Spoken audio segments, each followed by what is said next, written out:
The Sangguniang Bayan of the Mercedes is now in assemble. Honorable Attorney Harold Espicio presiding. Order. Let us pray in the name of the Father, Son, and Holy Spirit. Amen. Loving and Almighty God, we are all gathered in this session hall today, asking for your support and guidance, and give us also wisdom as we begin our session. Help us to become attentive, and we discuss an ordinance and resolution. Help us to become fair and just in making a decision, and listen to others' idea. Help us to decide for the benefit of our community and integrity. Help us to become considerate, understanding to everyone, so that the responsibility that is entrusted to us can be done correctly. Fill our heart with honesty and respect. Thank you for your love, blessing, comfort, and forgiveness. We all ask this in Jesus' name. Amen. In the name of the Father, Son, and Holy Spirit. Amen.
Vice. The Honorable Paul Magdul. Present. The Honorable Arnold Baragan. The Honorable Elijah Taran. Honorable Edwin Esteban. Present. The Honorable Alpino Mutabay. The Honorable Diego Bawa, the Teteral. The Honorable Salvador Apostol. The Honorable Helbert Galabay. Present. The Honorable Pascual Rodrigo. And the Honorable Dominic Buhagin. Present. Having the majority of the members of the Sangguniang Bayan present, the quorum is hereby certified. Mr. President. We proceed, gentlemen. The pleasure of the House.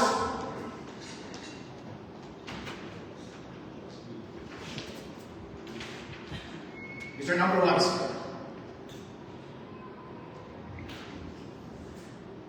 Mr. President, since I have report and business for the day, I refer our majority leader, Honorable Salvador Apostol III, to be our majority leader. Mr. Apostol is nominated. Any other nominations for majority floor leader?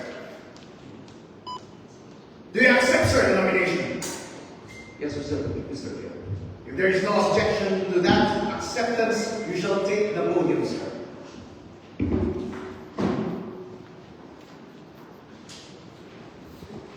Thank you so much, Mr. Chair, and good morning, gentlemen. Moving on to our session, I move that we defer the reading and consideration of the minutes, Mr. Chair. So moved. No objections. May the Secretary be directed to call members of this body who would like to avail of the privilege hour, Mr. Chair. Yes, Mr. Presiding, for the privilege essay, the privilege are not written in the agenda. Alright, thank you so much, Mr. Secretary. Moving on to our calendar of business, Mr. Chair. Before we read the first item under our unfinished business, just a few words before. One of our agenda this morning, Mr. Chair, is the normalization of a Republic Act number 11596, or rather, the adoption of the Filipino Sign Language as the national sign language of the Filipino Deaf and the official sign language of the government in all transactions, Mr. Chair. So if you notice, we have a visitor this morning, the person of Mr. Harold Viray. Mr. Harold Viray, if this is recognized. Mr. Harold Viray, Mr. Chair, and members of this body, is a staff from the Municipal Social Welfare and Development Office. And he is deaf, but he can hear us through the use of through the help of a hearing aid. And he can also do sign language, both in Filipino and English, Mr. Chair. And by the way, for the information po sa lahat po ng mga nanonood and these members of this House body, Mr. Harold Viray has been recently elected as one of the board of directors of the Isabela Province Association of the Deaf Incorporated. So congratulations, Mr. Congratulations. Congratulations, Mr. Harold. You have an impeccable taste in choosing your Christian name. Outstanding talaga yung mga may ganyang Christian name. Alright, guards. Salvador is also a Christian name. Apostle, Mr. Chair. Moving on, Mr. Chair, the first item under our unfinished business is an ordinance localizing the Public Act 11596, an act prohibiting the practice of child marriage and imposing penalties for violations thereof, which was referred last week to the Committee on Women and Children, the Honorable Hilario Cotalanzo. I move that she be recognized. She is recognized. Good morning to everyone. Today, I can tackle the ordinance of RA 11596, the act of prohibiting the practice of child marriage and imposing penalty for violation thereof in the municipality of Mercedes, because I move or defer it for further research for the next session, Mr. Chair. Then it shall be deferred till the next session. Thank you. The next item under our unfinished business, Mr. Chair, is the proposed ordinance to localize the Public Act number 11862, the expanded Anti-Trafficking in Persons Act of 2022 in the municipality of Mayor Mercedes, Isabela. And this was referred to the Committee on Peace and Order, the Honorable Edwin Smith. I move that he be recognized. Is recognized. Mr. Chair, motion to defer an ordinance localizing the Public Act 11862, expanded Anti-Trafficking Persons Act of 2022 in the municipality of Mercedes for the simple reasons we have conducted a committee hearing. Hindi ko po na-reach yung mga proposed na mga stakeholders natin sa mga resource persons po natin to, of course, do some research with regards to regarding the administrative aspect of this ordinance. Alright. Well taken, sir. It shall be taken up again during the next session. Alright, just a note para sa ating members ng Council and Mr. Secretary, yung i-calendar na lang po natin susunod is yung may mga gagawin talaga tayo. Hindi porket unfinished business pa siya ay kailangan natin i-calendar. The moment na nag-refer siya sa committee, business na yun ng committee, hindi na yung business ng Council as a whole. So, kahit hindi na siya i-calendar next session, saka na lang siya pabalik kapag mag-report sila doon. So in the meantime na na-refer sa committee yung isang bagay, nandun lang siya sa committee. Pwedeng trabahuin nila yun o hindi. Pero wala na yun sa mesa natin. Nasa kanila na yun. Kung gusto nilang ibalik sa atin, babalik sila dito through a committee report. Ang assumption natin is, every time na wala dito, habang nasa inyo yung bagay, ay nagko-committee meeting kayo or committee hearing. Again, inulit ko, yung committee hearing hindi kailangan ng public, sir. So hindi nyo kailangan mag-imbita ng public unless required ng local government code. So, kunwari, or sa totoo naman, nag-meeting naman kayo during Tuesday, Wednesday, Thursday, Friday ng inyong mga members. And then, kapag meron na talaga kayong nagawa, pwede kayong bumalik sa session at mag-conduct at mag-render kayo ng committee report. Alright? So, hindi na natin kailangan calendar every time kung ang sasabihin rin natin sa session is i-defer natin ulit at may pinatrabaho tayo. Alam na natin yung pinatrabaho yung isang bagay. At pwede mamatay na rin siya. Naturally, kung hindi naman talaga natin gusto paandarin yung bagay, which is okay. Tulad ng na-discuss natin last time, last session, hindi ang score natin dito ay paramihan ng legislation na nagpapasa. Sa matter of the more na legislation na ipinapasa natin is the more na ina-abridge natin yung freedoms ng tao. So at any rate, hindi kailangan na maging hyperactive tayo. Ang mahalaga lang is kung may gusto mong pag-usapan ay pag-uusapan. Kung ayaw natin pag-usapan, okay lang din na yung pag-usapan. Alright? Okay. So, sa mga susunod na natin isama sa calendar, at kahit na hindi lang yung session, rendering or delivering a committee report. Okay. Thank you so much, Mr. Chair. Before we proceed to the next item under our unfinished business, I apologize. I missed out one item under the committee report, but I believe the Honorable Adun would like to have it delivered later on, along with his proposition that this measure be adopted for the second reading, Mr. Chair.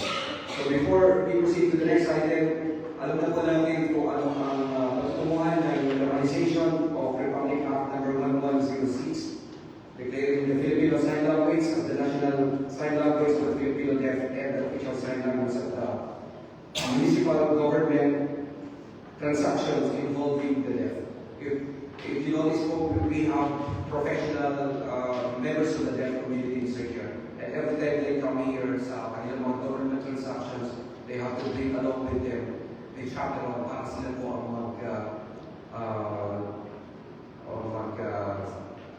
mag-interpret para sa kanila sa mga government transactions. And ito po magiging papel ng ating interpreters later on in all government transactions dito po sa LGU is to do sign languages kapag meron po tayo client who belong to the deaf community. So before I read the next item under the unfinished business, I would like to request the Honorable Mr. Harold Garay to do the sign language in Filipino while discussing the next item. Mr. Harold. For the next item under our unfinished business is the proposed ordinance localizing Republic Act 1106, an act declaring the Filipino Sign Language as the national sign language of the Filipino deaf and the official sign language of the government in all transactions involving the deaf, and mandating its use in schools, broadcast media, and workplaces in the municipality of Los Angeles. With this, Mr. Chair, I move that we recognize for his committee report and proposition the Honorable Chair of the Committee on Social Services, Honorable Paulo. Our number one is recognized, Mr. Honorable Paulo Adun.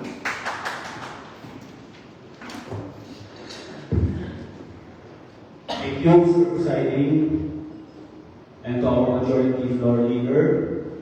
Mapagpalang mga po. With the background of the ordinance, an ordinance localizing Republic Act 1106, an act declaring the Filipino Sign Language of the national sign language of the Filipino deaf and mandating its use in schools, broadcast media, and workplaces in the municipality of Reyna Mercedes. For the background, the community recognized the municipal Filipino Sign Language is the natural and distinct visual language of the Reyna Mercedes deaf community.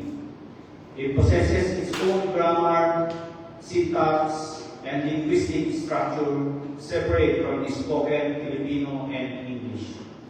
In line with inclusivity and equal access to public services, the state is committed under the Constitution and relevant laws to protect the rights and welfare of persons with disabilities, ensuring the recognition and use of municipal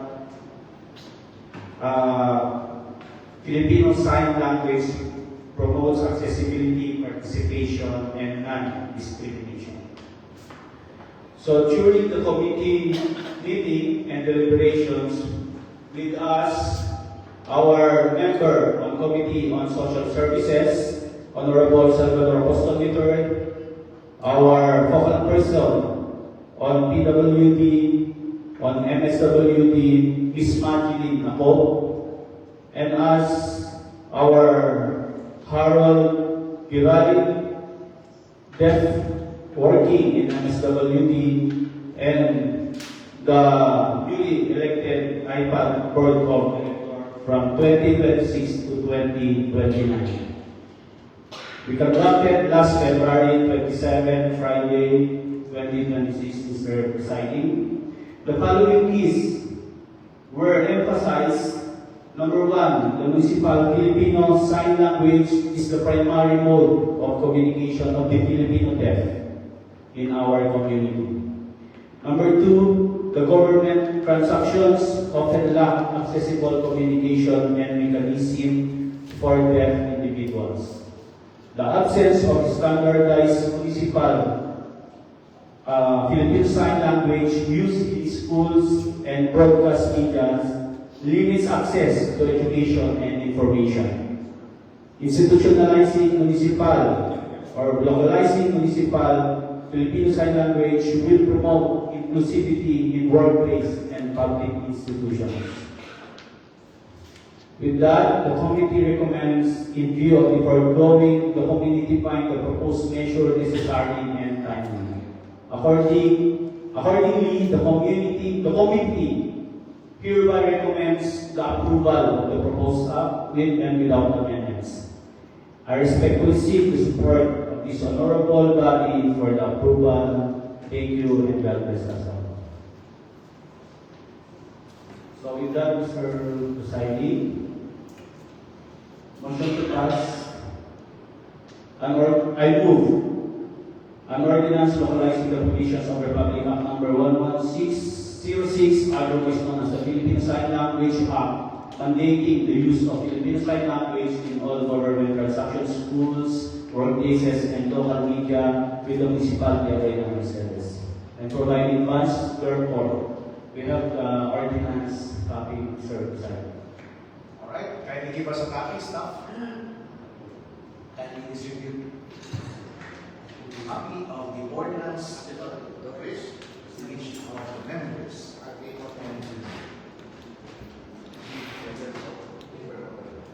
Mr. Chair, while waiting for the copies of the draft ordinance, I move for the 5-minute period. We are on break for 5 minutes.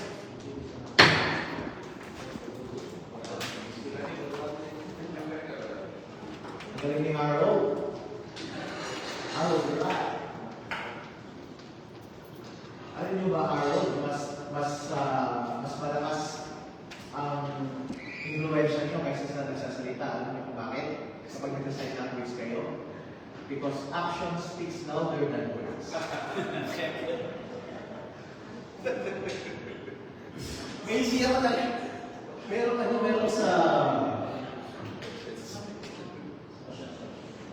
sa break, nag-ano sila eh, nag-hire sila ng mga deaf. Hindi kami nagkaintindihan. Mahilig akong humili ng ng salt and pepper. Sabi ko, masyadong malaki yan. Bumulol ako. Hindi kami nagkaintindihan.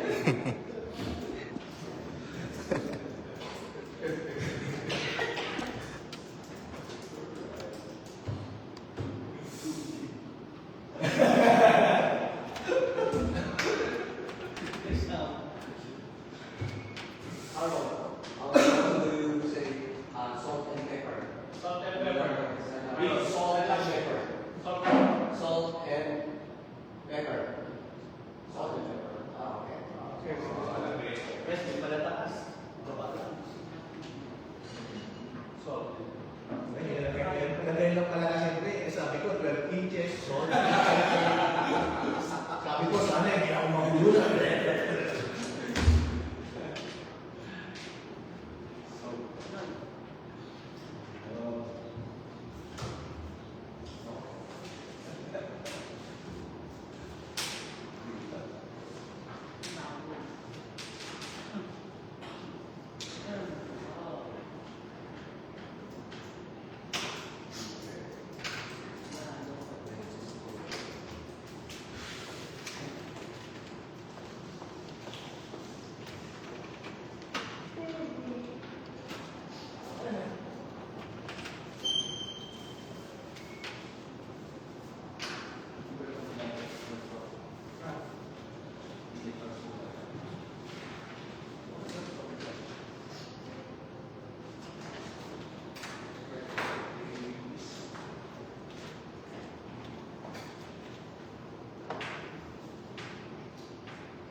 We resume our session.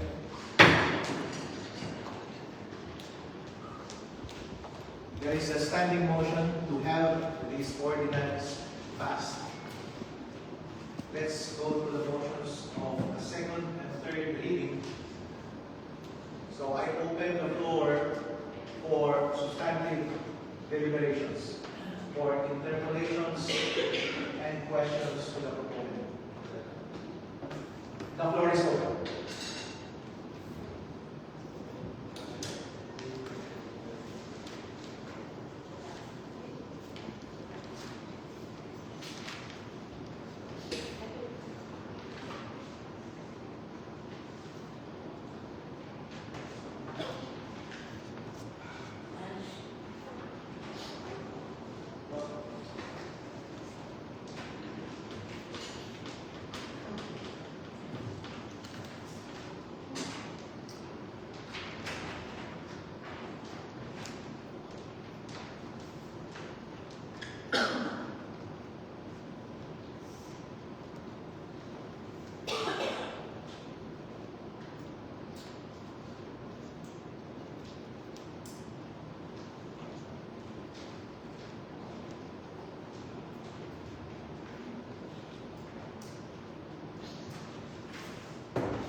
Any question po mula sa body, mula sa council, tungkol sa nais na ipasa na ordinance ngayong araw? Mr. Honorable Heribert Galabay, 1 minute.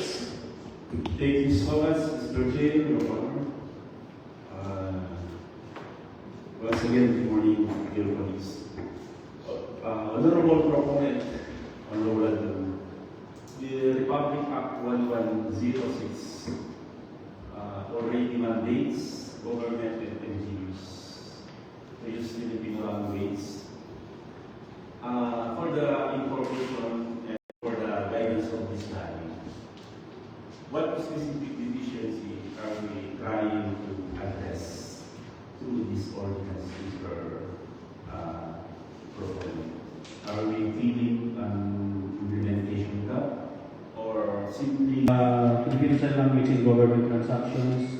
Napapansin po natin sa mga public hearings and consultations, wala po tayong representante ng Filipino Sign Language personnel po natin. Sa ating mga social services boards, wala din po. And other proceedings, like today, meron po tayong personnel with Sir Mario. so ibig sabihin kailangan tayo ng in fact, prior to the proposition of this ordinance localizing the 11106 ay meron na po tayong kasama dito po sa ating LGU na kung saan siya na po yung nag-interpret sabi nga Yes. na ginagawa ng itong Filipino Sign Language. So ibig sabihin, whether or not we localize this national, we already implemented in our municipality. Right, Mr. Is that correct, Mr. Proponent? Yeah, aside from that, we are localizing. We implement smoothly the ordinance. Mas matibay po siya. So, sa ngayon, kinakailangan po ba natin ng additional funding para sa implementasyon para sa localization ng ordinance na ito? Kung kailangan po na yan ng pondo, saan po tayo kukuha ng pondo dito, Mr. Presiding? Ay, Mr. Proponent, I should say. Actually, last 2024,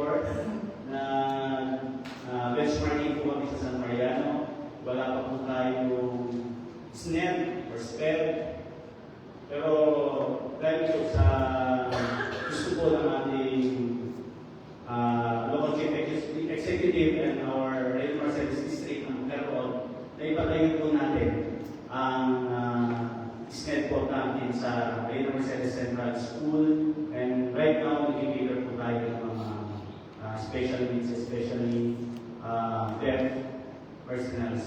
At meron po tayo enroll sa Ilagan, sa SPED, na 4 na estudyante, and isa po sa STI, and others are professional, like Sir Harold.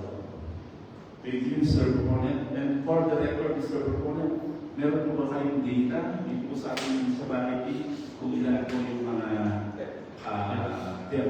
Yun nga po, one po sila. One po. Yes. At sila po ay naka-enroll. Yung 5 po naka-enroll. And yung 3 po, professional na naging teacher din. Teacher din po ngayon si Nicole Pan, Ramon next and for the rest. And that is what I'm trying to point out, Mr. Taylor. That whether or not this national law, the RA 11106, malocalize po natin, i-localize po natin ang national law na ito ay malakas at nai-implement na po ng ating pong municipality. Kaya sabi ko nga, dito sa draft ordinance, kasi ang isa sa mga requirements, gaya po ng ating napag-aralan dun sa ating seminar sa Subic, Mr. Kasali, pag nag-localize po tayo ng isang national law, ay dapat meron tayo ng ma-introduce o may articulate ng mga bagong mekanismo para lalo mapalakas ang local implementasyon ng isang national na batas. So, for the meantime, Mr. Taylor, yun naman po ang ating pong gusto itanong sa ating proponent. Maraming salamat.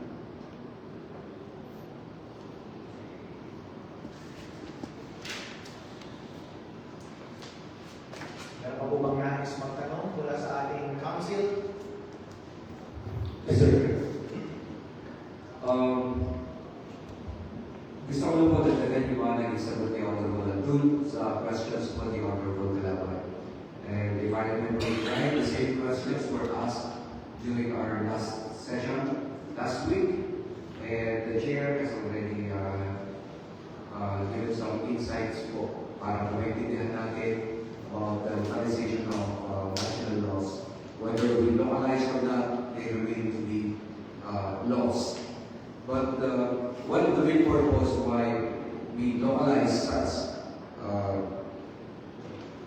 laws, Mr. Chair, members of this body, is that these are special laws.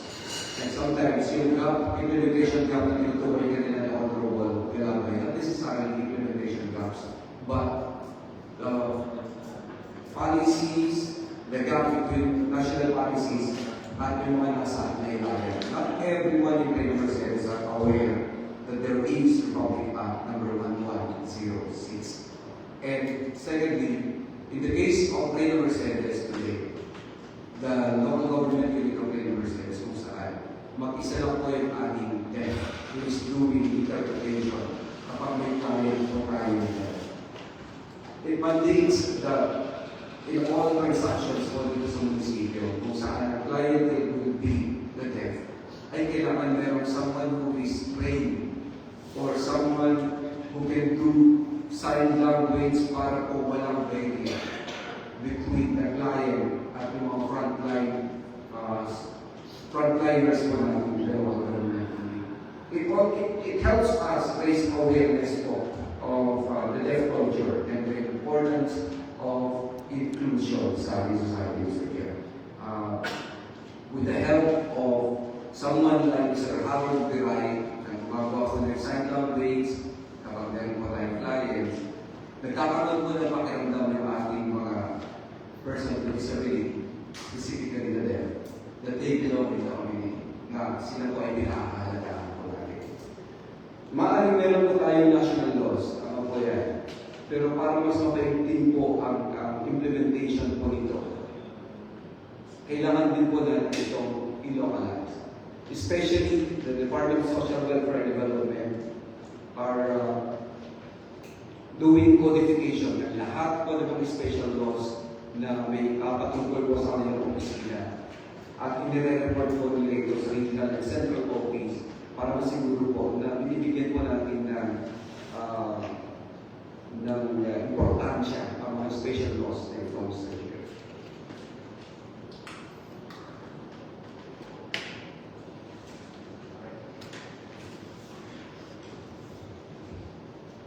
Okay, any more questions from the council? Mr. Honorable Morales, Richard Gomez. Matanong po sa ating proponent. Sabi po ninyo 808 ang dito sa rin. Kasi dito under section 4, dapat may tayo sa school and other public offices. So, ibig sabihin, may ask po kung ilan po ang nag-aaral pa sa estudyante dito sa ating bayan. Doon sa wala, Sir Chair, sa ating proponent. Right now, wala pong nag-aaral sa Mercedes. Nag-aaral po sila sa ibang bayan.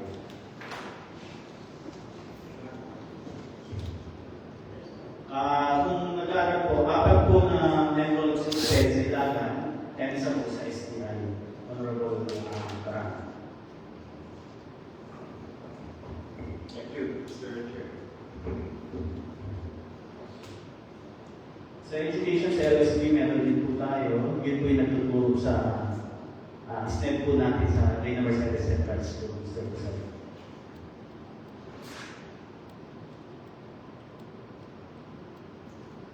All right. Any more questions from our council? Okay, ako naman po.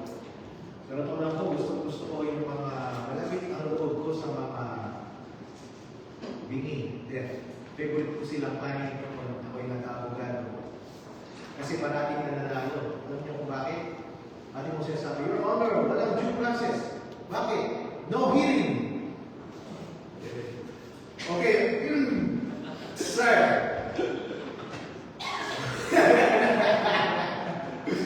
Sir, ano ba, sir?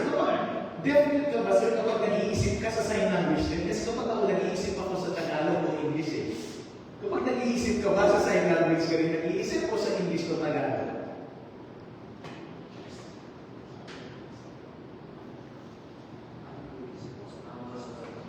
Nakapagsalita ka ba, Mr. Harold? Yes. It's like that, right? I'm just curious, sir. Kasi how our brain works.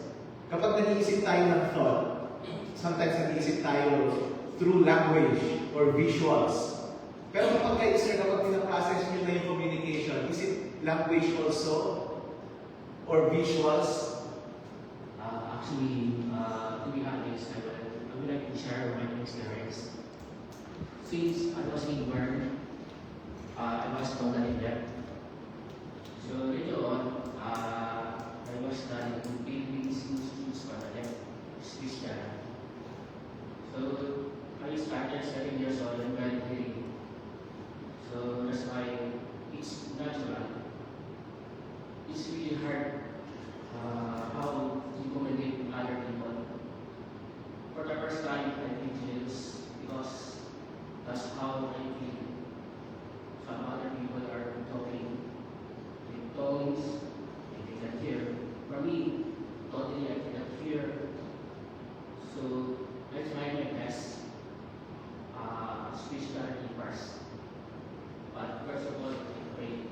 Second, sign language. In the third, I challenge myself to talk to other people. All right. Next one. Next one.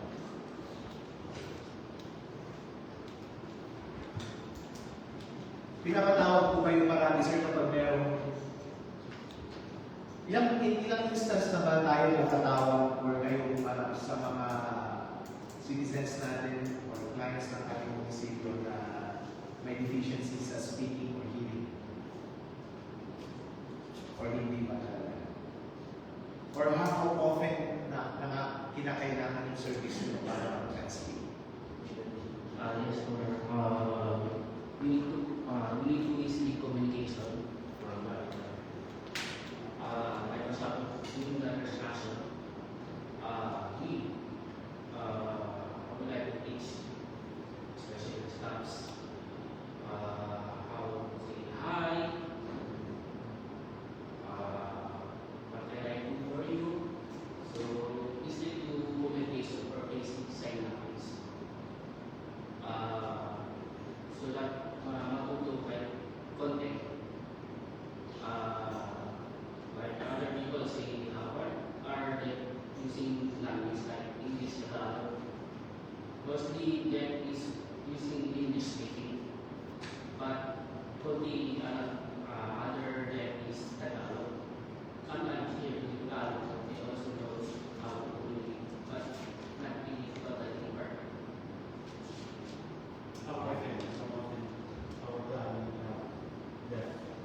When we talk, like for example,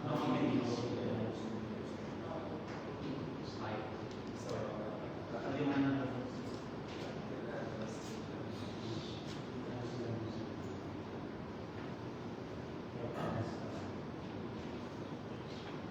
Alright. Okay, sir. Thank you so much. Maganda yung trabaho ko, sir. Kapag may mga pingi, mga witness, mga nangailangan ng tulong, ikaw ang taga-translate mula sa hindi makapag-communicate through spoken words doon sa mga nakakalimutan na nakapagsalita. Meron na akong opportunity before na meron akong witness na sa private client lang naman, siyempre iba't ibang klaseng client yung na hahawakan natin. Parang meron akong client na parang drug lord. Tapos yung pinutusan nilang nagtago ng maleta na pera ay pipi. Ako marunong ako pag ano. A, B, C, marunong ako pag ganun eh. So kinakusap ko siya. Sabi, nawawala yung maleta ng pera. So ako yung taga-translate. Ang hirap mag-translate eh. Letter, sabi mo. O saan ka yung pera? Hindi ko alam kung nasaan yung pera. Sabi niya, sa ilang weeks niya ganun. Boss, hindi naman alam kung nasaan yung pera. Sabi mo sa kanya. Kung putulin ko yung kanyang daliri. Putulin ko yung daliri mo. Saan mo daw nilagay yung maleta? Sabi niya, kahit putulin ko yung daliri ko, hindi ko talaga alam kung nasaan yung maleta. Sabi gano'n. Ayaw talaga magsalita. Sige, sabihin mo. Kukunin ko yung anak niya at asawa niya. Sabi gano'n. Sasaktan ko sila. Sabi niya, hindi talaga. Hindi ko alam kung nasaan yung maleta. Sabi gano'n. Tapos sabi niya, ito sabihin mo sa kanya. Tatanggalin ko yung alay niya kapag hindi niya sabihin kung nasaan yung maleta. So sabi niya, niterapos yung pipi. Sir, nandun sa nasa ilalim ng sino sa lamagin? Nakayo. Dito kayo doon. Sabi niya, doon sa malapit, doon sa likod ng bahay namin. Tapos sabi ko sa drug lord, sir, kahit daw putulin niyo yung alay niya, hindi niya daw sasabihin. Ayan, no? May advantage, boss. Kaya yung mga yung dami ng mga baleta, ikaw mag-translate. Para kapag inamin nila, huwag mong sabihin kung nasaan. Ikaw lang ang may alam, okay?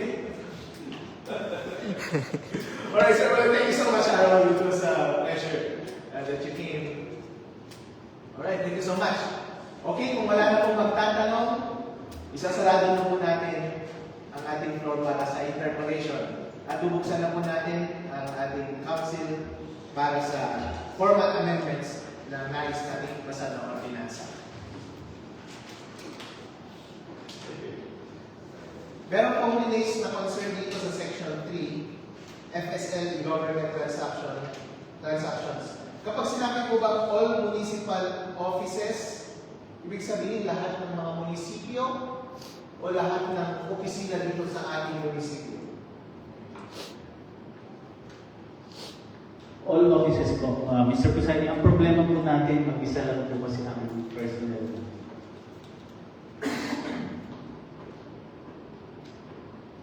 And bibihira naman po tayo ng gaya ng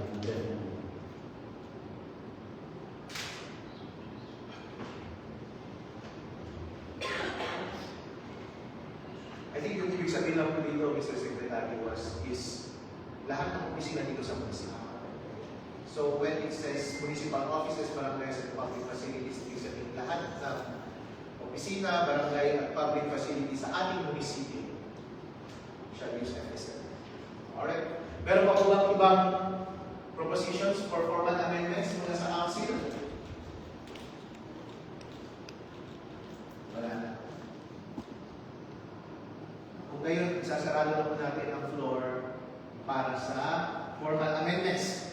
At ang bagay na ito ay pumasa na sa second reading kung walang objection. At nais na rin pong pupasa ngayong araw na ito ang ordinansa ay pumasok na po sa third reading. Bago po natin pagbotohan ang pagpasa ng ordinansa, meron po bang nais na komento mula sa council? Wala na. Sa lahat po ng nais pasa ang ordinansa na ito, maaaring sabihin po ay. Lahat ng may ayaw, pasabing nay. Ang ordinansa na po na ito ay pumasa. Congratulations, Mr. Number 1. Congratulations, Harold. Congratulations, Mr. Apostle. Congratulations, sir. Thank you po, Mr. President, and to all members of the Assembly. Thank you. Thank you also to our visitor, Sir Harold Duray. Thank you so much, and congratulations, Honorable Anthony. So here, with your permission, we could possibly excuse Sir Harold Duray for that. Alright, sir. You are excused, sir. Thank you so much for your service. Thank you so much, Mr. Harold Duray.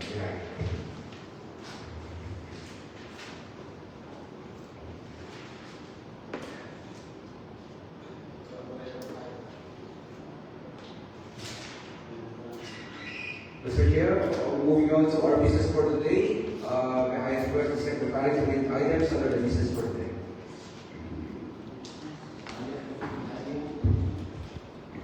For the report,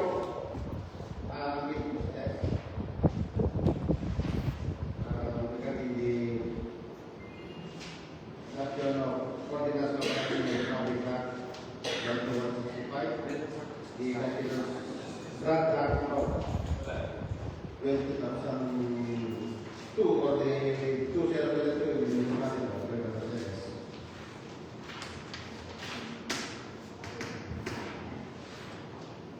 Mr. Chair, there are no items under our unassigned business and proposed ordinances for the second and third readings. No more for the second and third reading. I move that we now proceed to other matters, Mr. Chair.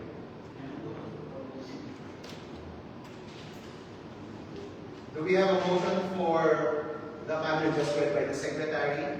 The matter on the Dangerous Drugs Act of an ordinance localizing. It was just read. Mr. Chair, I was informed by the committee chair that it is last from the items under our business for today. Yun ba yung binasa mo, Mr. Secretary? Yes, Mr. Presiding, the county chairman, as said by the majority floor leader, that he was informed that the item number 4 has been struck, then never informed the secretary. So with that,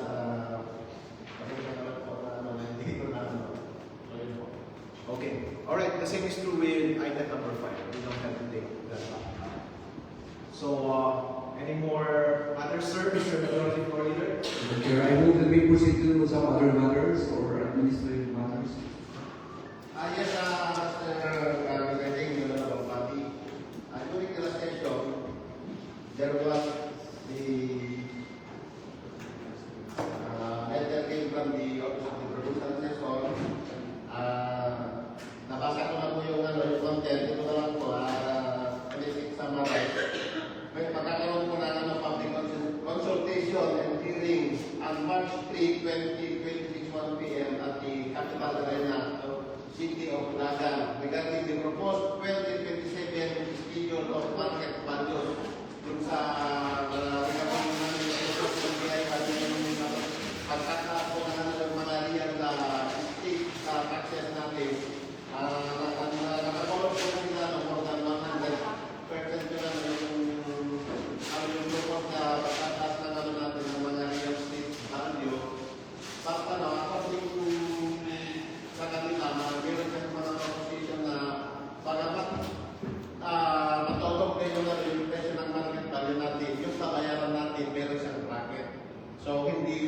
for example, yung market value natin is 1,000 square meter, ang proposed 2,000 or more, hindi ibig sabihin na ano yung dating binabayaran mo na 100 pesos, magiging 200 pesos. Meron siyang bracket na 6% lang yung ano, so kung mag-increase mga 106 mga ganun talaga po meron siyang bracket. Hindi siya proportionate yung ano, yun po. Kaya, iniimbitan ko yung ano, yung lalo na yung committee chairman ng public ways, ways and means na mag-attend. At saka ano po, atin ang kung ano, kung makakarating ko yung ano, yung vice mayor po natin. March 3. Opo, bukas It po. is tomorrow. Okay. Let's see, boss. Alright. Okay. Let's see. Alright. Kasi tinanong ko nila na speed na ano yung kung kasi yun din na parang mag-training sila dahil Okay. Anong oras yun, sir? wala po. Nangapon? Yeah, I'm probably not. Okay. Sir, Mr. Number 1. hoping the members also will come. Kasi kailangan din po, hindi po kasi kung mag-isa lang po ng committee chair, mahirapan po talaga ako. Dapat kung pwede as a whole or the two members will come po. Okay. Siyempre meron na rin po kayo advice. Yeah, very good. Last time, boss, di ba may invitation din? Meron po. Ano po nangyari doon? Successful po ba? May nangyari? Yung una po, Vice, yung ano, yung una is seminars through ano yung ano yung sa internet, anong tawag natin ito? Online. Online. Ah. Nagtanong ko yung ano, BRTF ng online seminars regarding sa proposal. So ito na po, nagkaroon po ng public consultation. Okay, sige. Alright, pakabibo tayo bukas. 1 p.m. sir sa Capital Arena. Yep, aircon good. Yep, muna tayo, Mr. Salvador Apostol. If you would include with them, Lahat, muna tayo lahat mga boss. Meron na tayong ginagawa eh. Special needs. Yung mga members ko po, SB ba SB Bawa, or SB ba ni Ofin, he can join po sa akin. Alright, okay, sige po. Or lahat po, mas maganda, mas masaya po. Ayun. Yeah, buddy. Alright, pwede na tayo sa ilagan. So, basta kasi lang sa ilagan.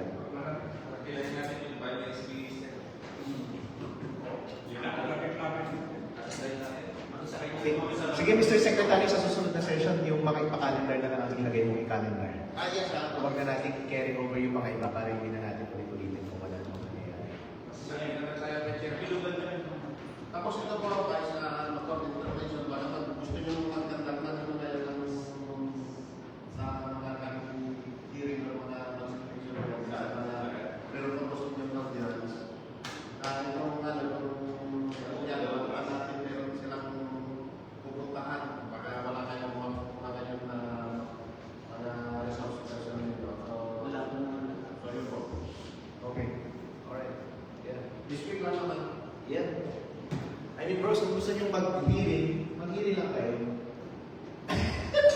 Kayo ba kayo eh, no? Pasensya na po, may extracurricular ko sa Manila eh. Marami na sa ulo eh. Kung gusto nyo mag-hearing na lang kayo, kaya wala sa hearing. Kasi parang na gusto na nila mag-hearing ng mga kasama ko eh. Nami-miss na nila yung committee hearing. Gusto nila yung action doon eh. Mr. Chair, that's actually what we did last Friday. There were, ilan tayo? 5 lang po kami Okay. para may kawin na. Alright. Okay. Kung gusto nyo ipa-cover, sir, ipa-video din natin. Yeah. Alright. Kung gusto nyo maraming action.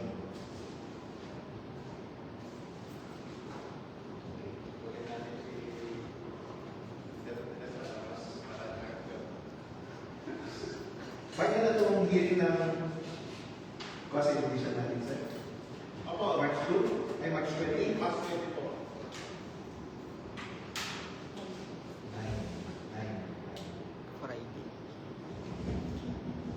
Alright, i-prep na natin lahat ng update. Okay, okay naman ang instruction. Sige.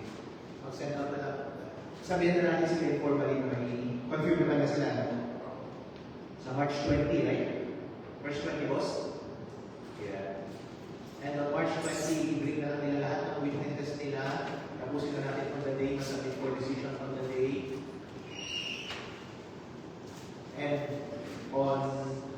And masabit na rin natin kung sino man yung pinasabit na nila before on that day last. Hindi na natin i-review yung miss. Sa Monday, sir, na session natin, alright, sir, itong notice na lang. Sige, sige. Pero pa po bang ibang bagay na gusto natin itatag dito sa aming council, everyone? Okay, wala na po. Alright, congratulations, Mr. Apostol. Very sorry.